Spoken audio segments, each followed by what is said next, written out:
கர்த்தருடைய பரிசுத்த நாமத்துக்கு மகிமை உண்டாவதாக. இன்றைக்கி கூட ஆதியாகமம் 46ஆம் அதிகாரத்தை பார்க்க போகிறோம். இந்த அதிகாரத்தில் கூட பார்த்தோம் அப்படின்னா, யோசேப்பும் அவனுடைய குடும்பத்தாரும் எப்படி சந்தித்து கொள்ளுகிறாங்க அப்படிங்கிறத பற்றி தான். இப்போது யாக்கோபுக்கு என்ன பண்ணுறாருனா, அவங்க பையன் உயிரோடு இருக்காருன்னு தெரிஞ்சவொன்னே அவர் என்ன பண்ணாருன்னா, பெயர்சேபாவுக்கு போய் அங்கே ஏசப்பாவுக்கு முதல்ல பலியிடுறாங்க. அன்னைக்கு ராத்திரியில் ஏசப்பா அவங்களுக்கு தரிசனமாகி சொல்கிறாங்க, யாக்கோபே யாக்கோபே அப்படின்னு சொல்லிட்டு, நான் உன்னோட தேவன், உன்னோட தகப்பனுடைய தேவன், எகிப்து தேசத்துக்கெல்லாம் போக பயப்படாத, நான் உன்னை ஒரு பெரிய ஜாதியாக்குவேன், உன்னை கூட நானுமே என்ன பண்ணுவேன், எகிப்துக்கு வருவேன், நான் உன்னை திரும்பவும் இங்கேயும் வர பண்ணுவேன், யோசேப்பு அவன் கையால் உன் கண்ணெல்லாம் மூடுவான் அப்படின்னு சொல்லி சொல்கிறாங்க.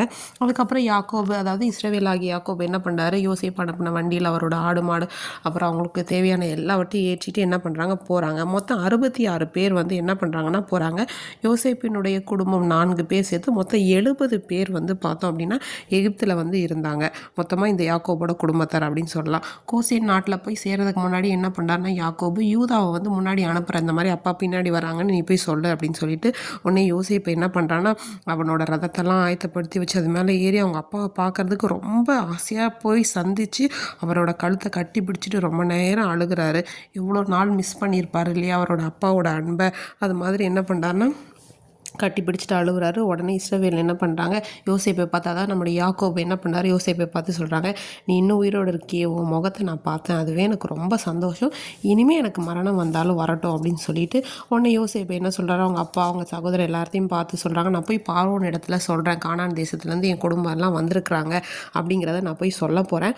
அப்போ உங்களுக்குள்ள எல்லாத்தையும் கொண்டு வந்தீங்க, நீங்கள் என்ன தொழில் பண்ணுறீங்க எல்லாத்தையுமே நான் சொல்ல போகிறேன். ஒருவேளை பார்வோன் உங்களை கூப்பிட்டு கேட்டார்னா, நீங்கள் என்ன வேலை பார்க்குறீங்க அப்படின்னு சொன்னால், நாங்கள் கோசே நாட்டில் குடியிருக்கும்படி நாங்கள் வேண்டிக்கிறோம், எங்களுக்கு ஆடு மேய்க்கிறது தான் தொழில், எங்கள் பிதாக்களும் அதுதான் செஞ்சாங்க அப்படின்னு நீங்கள் சொல்லுங்கள். ஏன்னா இவங்களுக்கு எகிப்தியருக்கு ஆடு மேய்க்கிறவர்கள் அப்படின்னா அவங்கெல்லாம் ஒரு அருவருப்பானவர்கள் அப்படிங்கிற மாதிரி இவர் சொல்கிறாரு.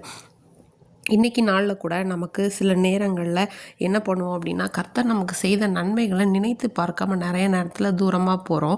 ஆனால் இந்த யாக்கோபை பார்த்தீங்கன்னா, அவரோட ஒவ்வொரு மூமெண்ட்ஸ், ஒவ்வொரு அசைவிலுமே தேவனுக்கு பலியிட்டான், தேவனுக்கு நன்றி செலுத்தினான், தேவனோடு பேசினான். அப்போது ஏசப்பாவும் பார்த்திங்கன்னா அவர்கிட்ட சொல்கிறாங்க, நீ எகிப்துக்கு போவ, நானும் உன் கூட வருவேன், நீ பயப்படாத.